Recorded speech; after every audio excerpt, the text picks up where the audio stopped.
Hi ವೀಕ್ಷಕರೇ, ಎಲ್ರಿಗೂ ನಮಸ್ಕಾರ. ಕಾವ್ಯ ಪ್ರಕಾಶ್ ಯೂಟ್ಯೂಬ್ ಚಾನಲ್ಗೆ ತಮ್ಮೆಲ್ರಿಗೂ ಆತ್ಮೀಯ ಸ್ವಾಗತ. ರಾತ್ರಿ ಗಾಢವಾದ ನಿದ್ದೆಯಲ್ಲಿದ್ದಾಗ ಇದ್ದಕ್ಕಿದ್ದಂತೆ ಒಂದು ಕನಸು ಬೀಳುತ್ತೆ. ಆ ಕನಸಿನಲ್ಲಿ ಒಂದು ದೊಡ್ಡ ಹಾವು ನಿಮ್ಮ ಮುಂದೆ ಬಂದು ನಿಲ್ಲುತ್ತದೆ, ಅಥವಾ ನಿಮ್ಮನ್ನ ಬೆನ್ನಟ್ಟುತ್ತದೆ, ಇಲ್ಲವೇ ನಿಮ್ಮನ್ನ ಕಚ್ಚಿಬಿಡುತ್ತದೆ. ತಕ್ಷಣ ನೀವು ಬೆವರಿಕೊಂಡು ಎಚ್ಚರಗೊಳ್ಳುತ್ತೀರಿ, ಹೌದಲ್ವೇ? ನಮ್ಮಲ್ಲಿ ಬಹುತೇಕ ಜನರಿಗೆ ಜೀವನದಲ್ಲಿ ಕನಿಷ್ಠ ಒಂದು ಬಾರಿಯಾದರೂ ಹಾವಿನ ಕನಸು ಬಿದ್ದೇ ಇರುತ್ತದೆ. ಹಾವು ಎಂದ ತಕ್ಷಣ ನಮ್ಮ ಮನಸ್ಸಿನಲ್ಲಿ ಮೊದಲು ಮೂಡುವುದು ಭಯ ಮತ್ತು ಆತಂಕ. ಆದರೆ ಸ್ವಪ್ನಶಾಸ್ತ್ರದ ಪ್ರಕಾರ ಕನಸಿನಲ್ಲಿ ಹಾವು ಕಾಣಿಸಿಕೊಳ್ಳುವುದು ಬರೀ ಭಯದ ವಿಷಯವಲ್ಲ, ಇದಕ್ಕೆ ಅತ್ಯಂತ ಆಳವಾದ ರಹಸ್ಯವಾದ ಅರ್ಥಗಳಿವೆ. ಕೆಲವು ಕನಸುಗಳು ನಿಮ್ಮ ಜೀವನ ಬದಲಾಗುವ ದೊಡ್ಡ ಧನಾತ್ಮಕ ಸಂಕೇತವಾಗಿದ್ದರೆ, ಇನ್ನು ಕೆಲವು ಕನಸುಗಳು ಮುಂಬರುವ ಅಪಾಯದ ಬಗ್ಗೆ ನಿಮಗೆ ಎಚ್ಚರವನ್ನ ನೋಡುತ್ತದೆ.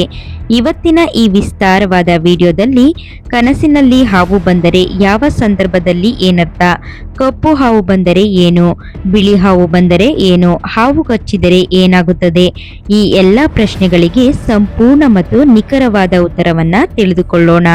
ಈ ವಿಡಿಯೋ ತುಂಬಾ ಆಸಕ್ತಿದಾಯಕವಾಗಿದೆ, ಎಲ್ಲೂ ಸ್ಕಿಪ್ ಮಾಡದೆ ಕೊನೆವರೆಗೂ ನೋಡಿ. ಅದಕ್ಕೂ ಮುನ್ನ ನೀವಿನ್ನೂ ನಮ್ಮ ಚಾನಲ್ಗೆ ಸಬ್ಸ್ಕ್ರೈಬ್ ಆಗಿಲ್ಲ ಅಂದ್ರೆ ಈಗಲೇ ಸಬ್ಸ್ಕ್ರೈಬ್ ಆಗಿ ಬೆಲ್ ಐಕಾನ್ ಅನ್ನ ಕ್ಲಿಕ್ ಮಾಡ್ಕೊಳ್ಳಿ. ವೀಕ್ಷಕರೇ, ಭಾರತೀಯ ಸಂಸ್ಕೃತಿ ಮತ್ತು ಸ್ವಪ್ನಶಾಸ್ತ್ರದಲ್ಲಿ ಹಾವಿಗೆ ಅತ್ಯಂತ ಪವಿತ್ರವಾದ ಮತ್ತು ಶಕ್ತಿಯುತವಾದ ಸ್ಥಾನವನ್ನ ನೀಡಲಾಗಿದೆ. ಹಾವು ಕೇವಲ ಒಂದು ಜೀವಿಯಲ್ಲ, ಅದು ಶಿವನ ಕೊರಳಿನ ಹಾರ, ವಿಷ್ಣುವಿನ ಶೇಷಾಯನ. ಹಾಗಾಗಿ ಕನಸಿನಲ್ಲಿ ಹಾವು ಬರುವುದನ್ನ ನಾವು ಸುಮ್ಮನೆ ನಿರ್ಲಕ್ಷಿಸುವಂತಿಲ್ಲ. ಸ್ವಪ್ನಶಾಸ್ತ್ರದ ಪ್ರಕಾರ ಹಾವುಗಳು ನಮ್ಮ ಸುಪ್ತ ಮನಸ್ಸಿನ ಶಕ್ತಿ ಮತ್ತು ಆಧ್ಯಾತ್ಮಿಕತೆಯ ಸಂಕೇತವಾಗಿವೆ. ನಿಮ್ಮ ಕನಸಿನಲ್ಲಿ ಹಾವು ಬಂದಾಗ ನೀವು ಮೊದಲು ಗಮನಿಸಬೇಕಾದದ್ದು ಆ ಹಾವಿನ ಬಣ್ಣ, ಅದು ಇದ್ದ ಪರಿಸ್ಥಿತಿ ಮತ್ತು ಅದು ನಿಮ್ಮೊಂದಿಗೆ ಹೇಗೆ ನಡೆದುಕೊಂಡಿತು ಎಂಬುದು. ಇದನ್ನು ಆಧರಿಸಿ ಶುಭ ಮತ್ತು ಅಶುಭ ಫಲಗಳನ್ನ ನಿರ್ಧರಿಸಲಾಗುತ್ತದೆ. ಮೊದಲು ನಾವು ಧನಾತ್ಮಕ ಅಥವಾ ನಿಮಗೆ ಒಳ್ಳೆಯದಾಗುವ ಸಂಕೇತಗಳ ಬಗ್ಗೆ ಮಾತನಾಡೋಣ. ಕನಸಿನಲ್ಲಿ ಹಾವು ಬರುವುದು ಈ ಕೆಳಗಿನ ಸಂದರ್ಭಗಳಲ್ಲಿ ಅತ್ಯಂತ ಶುಭ ಎಂದು ಪರಿಗಣಿಸಲಾಗುತ್ತದೆ. ಮೊದಲನೆಯದಾಗಿ ಹೊಸ ಆರಂಭ ಮತ್ತು ಬದಲಾವಣೆ.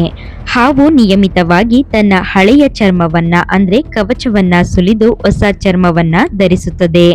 ಇದೇ ರೀತಿ ನಿಮ್ಮ ಕನಸಿನಲ್ಲಿ ಹಾವು ಶಾಂತವಾಗಿ ಹರಿದು ಹೋಗುತ್ತಿದ್ದರೆ ನಿಮ್ಮ ಜೀವನದಲ್ಲಿ ಇದ್ದ ಹಳೆಯ ಕಷ್ಟಗಳು ಮುಗಿದು ಒಂದು ಹೊಸ ಅಧ್ಯಾಯ ಅಥವಾ ದೊಡ್ಡ ಧನಾತ್ಮಕ ಬದಲಾವಣೆ ಬರಲಿದೆ ಎಂದರ್ಥ.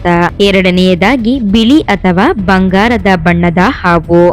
ಕನಸಿನಲ್ಲಿ ಬಿಳಿ ಹಾವು ಅಥವಾ ಚಿನ್ನದ ಬಣ್ಣದ ಹಾವು ಕಾಣಿಸಿಕೊಂಡರೆ ಅದು ಅತ್ಯಂತ ಅಪರೂಪ ಮತ್ತು ಮಹಾಶುಭ ಸಂಕೇತ.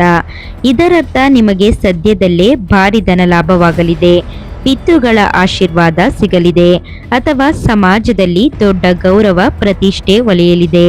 ಇನ್ನ ಮೂರನೆಯದಾಗಿ ಹಾವನ್ನು ಹಿಡಿಯುವುದು ಅಥವಾ ಕೊಲ್ಲುವುದು. ನೀವು ಕನಸಿನಲ್ಲಿ ಹಾವನ್ನು ನಿಮ್ಮ ಕೈಯಿಂದ ಹಿಡಿದರೆ ಅಥವಾ ಅದರ ಮೇಲೆ ನಿಯಂತ್ರಣ ಸಾಧಿಸಿದರೆ ನಿಮ್ಮ ಶತ್ರುಗಳ ಮೇಲೆ ನೀವು ವಿಜಯ ಸಾಧಿಸುತ್ತೀರಿ ಎಂದರ್ಥ. ನಿಮ್ಮ ಉದ್ಯೋಗ ಅಥವಾ ವ್ಯವಹಾರದಲ್ಲಿದ್ದ ಅಡೆತಡೆಗಳು ದೂರವಾಗುತ್ತವೆ. ಇನ್ನು ನಾಲ್ಕನೆಯದಾಗಿ ದೇವಸ್ಥಾನದಲ್ಲಿ ಹಾವು ಕಾಣಿಸುವುದು.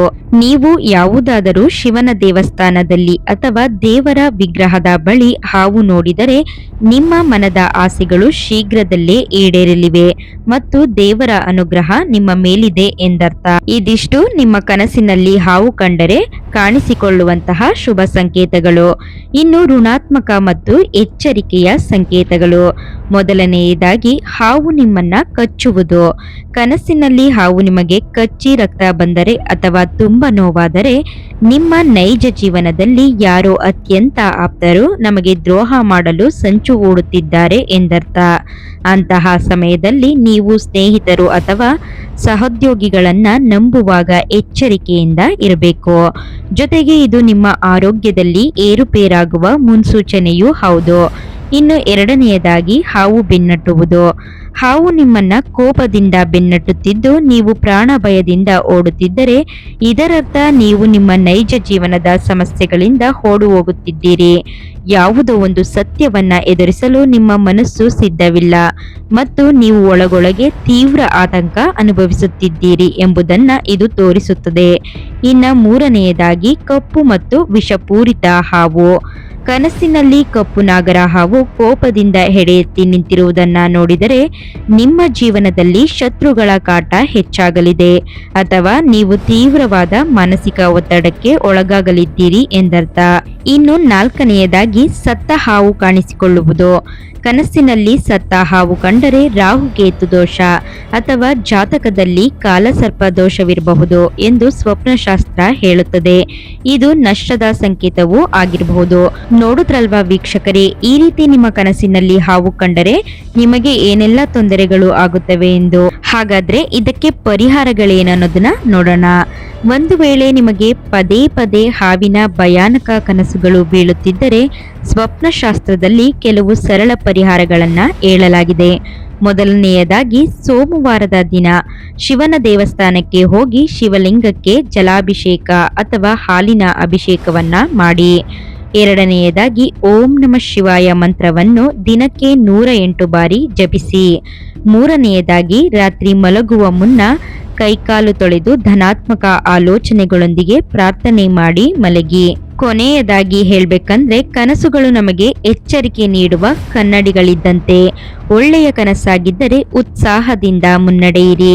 ಕೆಟ್ಟ ಕನಸಾಗಿದ್ದರೆ ನಿಮ್ಮ ಜೀವನದ ತಪ್ಪುಗಳನ್ನು ತಿದ್ದಿಕೊಂಡು ಜಾಗರೂಕರಾಗಿರಿ. ನಿಮಗೆ ಇತ್ತೀಚೆಗೆ ಯಾವ ತರಹದ ಹಾವಿನ ಕನಸು ಬಿದ್ದಿತ್ತು, ಆ ಹಾವಿನ ಬಣ್ಣ ಏನಿತ್ತು ಅನ್ನೋದನ್ನ ಕೆಳಗೆ ತಪ್ಪದೆ ಕಮೆಂಟ್ ಮಾಡಿ ತಿಳಿಸಿ.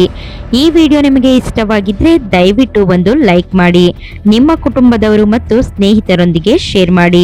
ಇಂತಹದ್ದೇ ರೋಚಕ ಮತ್ತು ಮಾಹಿತಿಪೂರ್ಣ ವಿಡಿಯೋಗಳಿಗಾಗಿ ನಮ್ಮ ಚಾನಲ್ಗೆ ಈಗಲೇ ಸಬ್ಸ್ಕ್ರೈಬ್ ಆಗಿ. ಮುಂದಿನ ವಿಡಿಯೋದಲ್ಲಿ ಮತ್ತೊಂದು ಆಸಕ್ತಿದಾಯಕ ವಿಷಯದೊಂದಿಗೆ ಸಿಗೋಣ. ಅಲ್ಲಿವರೆಗೂ ಎಲ್ರಿಗೂ ಧನ್ಯವಾದಗಳು. ಶುಭ ದಿನ.